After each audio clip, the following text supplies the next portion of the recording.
Es que en realidad hablar de política como tal es muy complejo. Podríamos irnos, mira, por ejemplo, ahorita hemos tocado un tema, estábamos de hablar acerca del fortalecimiento de los partidos políticos, pero ahorita estamos hablando en los partidos políticos en un proceso electoral o en estas elecciones. Proceso electoral, claro. Muy buenas tardes. Hoy no vamos a hacer una entrevista, ya hay varias en el canal. No vamos a hacer humor, así más adelante cuando Manuel venga de viaje. Hoy vamos a hacer algo que ya hemos hecho antes en el canal, que es debate político, debate en general. Con Stephanie. Hola, ¿qué tal? De Ciencia Política. Hemos estado hablando horas acerca de la política nacional y queremos hablarles hoy de eso, ¿no? De un partido político.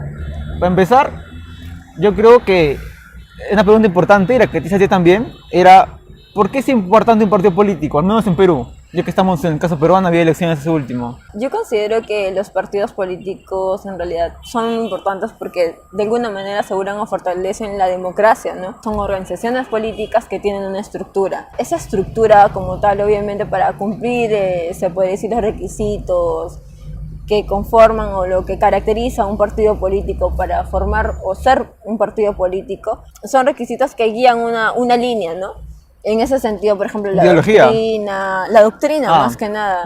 Una doctrina, la estructura partidaria, la militancia, entre otros, ¿no? Entonces, esto considero que de alguna manera fortalece, o sea, los partidos políticos como tal tienen que fortalecer la democracia y para ello tienen que adherir los militantes y estos militantes como tal también tienen que ser capacitados porque obviamente, por ejemplo, actualmente existe una inversión, un presupuesto para los partidos políticos. Esta inversión va destinado para la capacitación o cursos que van dirigidos a los militantes. Yo tengo una pregunta ya.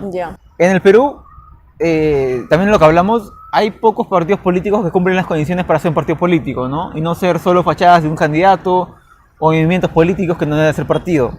Y según lo que tú dices, un partido político es útil para, un buen partido político es útil para fortalecer la democracia. Sin embargo, cada 5 años surgen partidos políticos fachada. En la última elección también surgió, ¿no? Varios candidatos postularon por partidos que no eran los suyos, que no eran militantes. El actual presidente Castillo fue invitado al partido. Y yo te pregunto por qué es importante. Porque existe una oposición a la idea, que es la práctica. Y entonces los votantes... Claro. Como siempre, en realidad. Claro, y los votantes ahora han preferido un candidato y se han sentido representados por un candidato sin responder al sistema de partidos que tú me dices. ¿Cómo es importante los partidos políticos cuando la gente no está afiliada a partidos políticos y la política peruana se desarrolla con partidos políticos débiles o con partidos políticos que no llegan a hacerlo? Es cierto, lamentablemente, o sea, actualmente en los partidos políticos dentro de un proceso electoral como tal, en la mayoría de sus casos son usados como vientres de alquiler o algunos partidos son creados en base a personas o figuras que son partidos personalistas, ¿no? Un ejemplo clave es el Partido Morado. Se creó en base, o bueno, postuló en este caso la figura de Guzmán. Lo que se tiene que tener en prioridad es que los partidos políticos como tal tienen que ser duraderos, bueno, tienen que estar vigentes con el tiempo, ¿no? Por ejemplo, Acción Popular, que de alguna manera tiene vigencia hace muchos años y por ejemplo, está guiado a una línea, una doctrina política. No tienen nombres más que nada sus partidos, no tienen personas, no tienen imágenes claras, o sea, pueden ir cambiando sus figuras, ¿no? La última elección postuló Johnny Lescano. Actualmente no pasa, las personas que participan en representación de estos partidos políticos no están cumpliendo quizás el ideal de lo que tendría que ser un partido político, ¿no? Porque incluso se hacen elecciones internas fachadas y esto pues prácticamente sacada de vuelta, ¿no? Por ejemplo, muchos supuestamente partidos políticos han surgido en esta última elección, pero en realidad no son nuevos partidos políticos, más que nada son quizás cambio de nombres, incluso de logotipos. La Acción Popular de Aliaga es un ejemplo, ¿no? Restauración Nacional, ¿no? Forsyth. Esto de alguna manera quizás tratar de sacar la vuelta en realidad al partido, ¿no? Te dijeron ya, pues vamos a ver una elección, la gente quiere caras nuevas, quiere cosas nuevas, ya bacán. Cambiamos el nombre del partido, cambiamos los colores, sí. Y todo ello. Igual cambiamos las figuras porque en realidad, o sea, Restauración Nacional, ¿qué se iba a imaginar que Forsyth iba a ir una imagen de Restauración Nacional? Pues cuando justamente en su momento lo fue Humberto Lay, ¿no? Yo creo que quizás han tenido la idea de sacar las figuras de cada partido. Por ejemplo, si yo hablaba de Restauración Nacional, se me viene en mente Humberto Lay. Lo que pasa es que de alguna manera este proceso electoral presidencial último ha sido un cambio de lo que siempre hemos estado acostumbrados, ¿no? El hecho de que postulen los mismos partidos de siempre y quizás con las mismas figuras a la cabeza de siempre, y en este caso no fue así, ¿no? Yo creo que la mayoría o la intención de los candidatos quisieron pintarse como outsider, ¿no? Pero cosa que no fue así, o sea, ellos creo que la intención fue, voy a decir o voy a tratar de hacerme pasar como un partido nuevo, siendo una figura nueva. Por ejemplo, Forsyth, que de alguna manera era de Restauración Nacional, bueno, usó el Partido de Restauración Nacional, cambió la imagen del partido, incluso el nombre.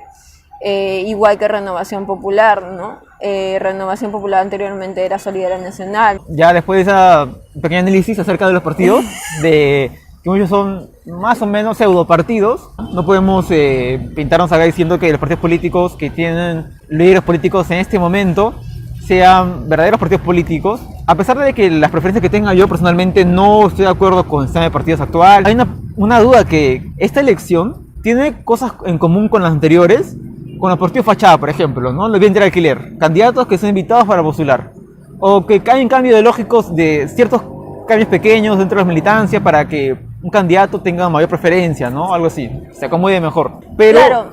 Aguanta, pero algo nuevo que hemos estado de acuerdo también es que ha habido el factor de miedo esta elección.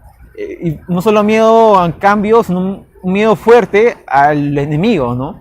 Tanto una posición progresista o de izquierda que ve al enemigo en Fuerza Popular, porque ya la experiencia de Fujimori es bastante para saber por qué hay miedo. También como las simpatizantes de derecha, ¿no? O bueno, una tendencia anti-izquierda, porque también hay miedo de repetir el ejemplo venezolano. Los miedos pueden ser fundados o no. Eso creo que el debate es muy amplio, no nos alcanza para nosotros, pero lo que sí podemos hablar es de justo el factor miedo. ¿Qué tan importante para ti es el miedo en la elección? Yo creo que los psicosociales como tal se usan para diferentes aspectos. Puede ser para... No sabría decirte si podríamos hablar desde un factor positivo como tal, pero creo que los psicosociales han perjudicado un montón, ¿no? Desde se podría ser tanto las políticas públicas, en este caso las vacunas, ¿no? Que de alguna manera han estado quizás viralizando ciertos audios, los chics. De alguna manera estos psicosociales han venido más que nada por la derecha. Y sí, coincido. Como habíamos conversado anteriormente, estas elecciones como tal ha sido un cambio muy evidente en realidad. Porque en las elecciones pasadas, por ejemplo, en la cual PPK había competido, entre comillas, con Keiko, o sea, no había esa sensación de miedo, ¿no? O sea, estaba el voto anti-Keiko y está obviamente la gente que de alguna manera vacilaba o en este caso estaba convencido en votar por PPK. A que en esas elecciones como tal la situación no era muy igual, ¿no? Era como que era no sé, ya había una polarización, cosa que no había pasado en las elecciones anteriores, en una especie de irnos hacia la tendencia hacia la izquierda o la tendencia a la derecha. En ese sentido, obviamente, era la viralización, se podría decir, el miedo en común. Incluso me atrevería a decir de que en estas elecciones, o sea, a comparación de las elecciones anteriores, quizás en las elecciones anteriores o en las elecciones que ha precedido, no solamente las presidenciales, sino también las regionales y municipales, quizás a la gente es como que le llega, ¿no? Prácticamente le llega por quién votar, pues no medita tanto su voto. A cambio, en este proceso electoral actual considero que la mayoría, quizás no todos, han cuestionado su propio voto, ¿no? Al menos han pensado por quién votar o cuáles son quizás los riesgos, ¿no? Y eso es porque justamente se ha viralizado en mayor potencia el miedo, ¿no? Tanto más por la derecha, por parte de la derecha, que por la izquierda. Porque obviamente hemos visto paneles en cualquier parte con mensajes fuertes, ni siquiera subliminales, acerca de, o sea, si no votas por tal persona, claro. Exacto, pues, ¿no? Te van a quitar tu casa, vas a perder todo, X y X. Entonces, y esto no tanto se ha sentido también, o sea, no se ha sentido por parte de la izquierda porque obviamente ya hay razones suficientes, por decirlo así, por de lo que se venía en parte a sus antecedentes de Keiko y su familia, ¿no? O sea, vamos a estar de acuerdo en que hay razones para tener miedo en ambos bandos, porque también el ejemplo venezolano, poniéndome del lado de, por ejemplo, gente que vota por Keiko, ¿no? Si yo voto por Keiko, soy consciente que Venezuela es una economía en crisis y una economía de izquierda, ¿no? Y tengo terror a que Perú, mediante las políticas que pueda hacer el presidente y el ejecutivo, pueda repetir el mismo ejemplo. Claro, eso fue la estrategia de Keiko. Pero pues, la diferencia es que ha habido quizás más inversión económica para hacer una mayor campaña en contra de Castillo que en contra de Keiko.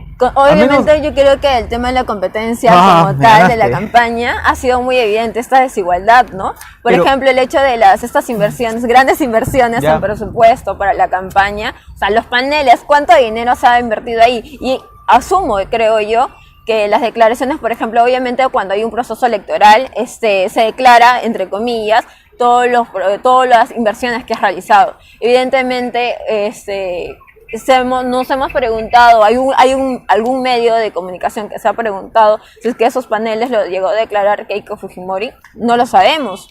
¿Por qué? O sea, no, en realidad no es que no lo sabemos, no lo han hecho, no lo han cuestionado los medios de comunicación. Otro factor muy importante, medio de comunicación. Eso es lo que no es discutido, pero también podemos estar de acuerdo en que han jugado un rol activo. Ha sido un roche total en todo este proceso electoral. Bueno, depende, porque imagínate que yo fuera fujimorista. No, sin roche en realidad. Escucha, mira, yo soy fujimorista, imagínate ya, y que voto por Keiko. Entonces, si yo veo Canal 4 o 29 están lanzando propaganda en contra de Cerrón, en contra de Castilla, en contra de Perú Libre, para mí está bien. Claro. Porque están defendiendo la democracia del comunismo. ¿Sabes? Porque mi postura es opuesta a la del enemigo.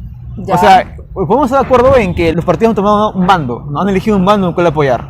Ya. Que eso rompe con la neutralidad que deberían tener los medios de comunicación, ¿no? Porque supuestamente existe una sociedad de radio y televisión, creo, que asegura que los medios de comunicación cuando transmiten tienen que ser imparciales y estar dirigidos a todo el público, no solo a un partido político. Como payaso hemos quedado, ¿no? La ley como payasa ha quedado. La ley que como payasa todo el día en Perú, todo el tiempo. Sí. Me pones una imagen de payaso. Yo quería hacer una pregunta. Acá en Lima, los que vamos por Lima, y lo que hemos visto en televisión, en redes en Lima, hemos visto los paneles, efectivamente. Hemos visto no solo los paneles, gente movilizándose en el centro de Lima, Castillo y Keiko han tomado situaciones estratégicas dentro del centro de Lima, pero yo no sabría decir si la campaña fuerte que ha hecho Keiko acá en Lima se ha repetido en provincia, se ha repetido, por ejemplo, en Cusco, en Puno. Ahí yo desconozco. No sé si lo que he visto en Lima sea en el Perú. Y eso también te lo digo a ti. Es que justamente los medios de comunicación, entre comillas, o sea, no han transmitido de manera objetiva, de manera neutral. O sea, ha sido muy evidente hacia qué lado han respaldado los grupos de poder, digámoslo así para no decir roche, porque es más que nada evidente. En ese sentido, yo creo que de alguna manera la normativa existente como tal, o sea, ha sido pasada por... Así.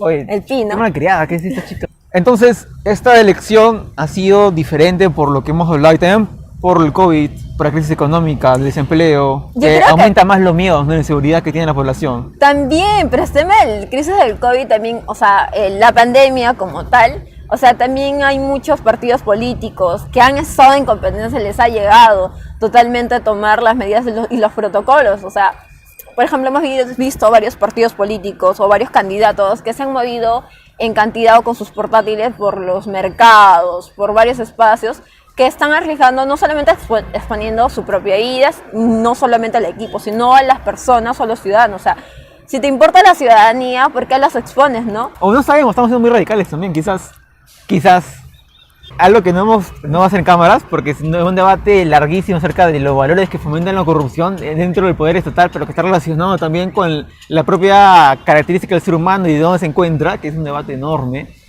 Es que en realidad hablar de política como tal es muy complejo. Podríamos irnos, mira, por ejemplo, ahorita hemos tocado un tema, estábamos de hablar acerca del fortalecimiento de los partidos políticos, pero ahorita estamos hablando en los partidos políticos en un proceso electoral, en esas elecciones, electoral, exacto. Claro. Entonces, y ahí podríamos hablar de psicosociales, las elecciones internas que pasaron, la posición de los medios de comunicación, o sea, podríamos hablar muchas cosas. Entonces, o sea, por ejemplo, hay muchos temas que ahorita tú los mencionas y se me escapan, pues, ¿no? O sea, se quedaron atrás. Exacto, sí. Entonces ya estamos hablando de otra cosa, ¿no? Y seguimos aún hablando de los partidos políticos. Eso es bueno. Al menos tiene sentido aún el debate. Al menos vas a saber que estamos hablando de partidos políticos. Ese es el punto. Pero, o sea, estamos hablando de todo un poco dentro de los partidos políticos. Una pregunta que podemos hacerle a ustedes, a la gente, si es que sienten que se ha quedado corto el video, porque se ha quedado corto el video para todo lo que hay que hablar.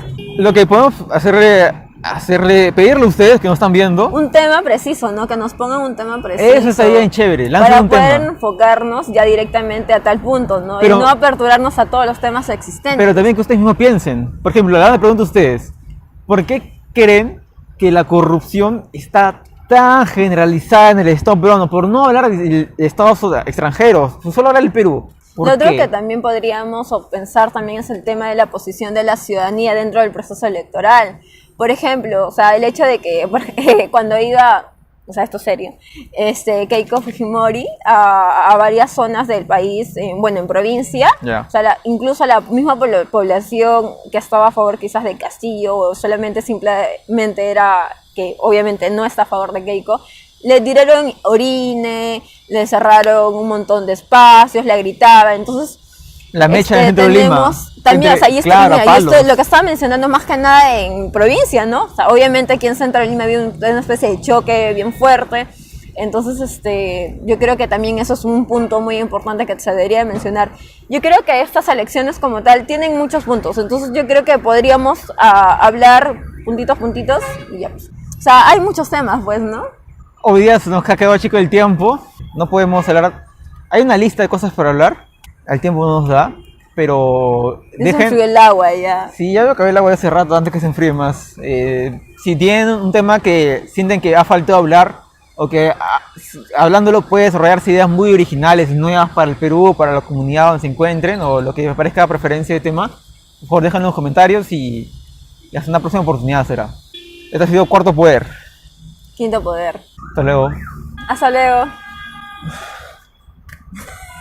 Ojalá se haya grabado el audio.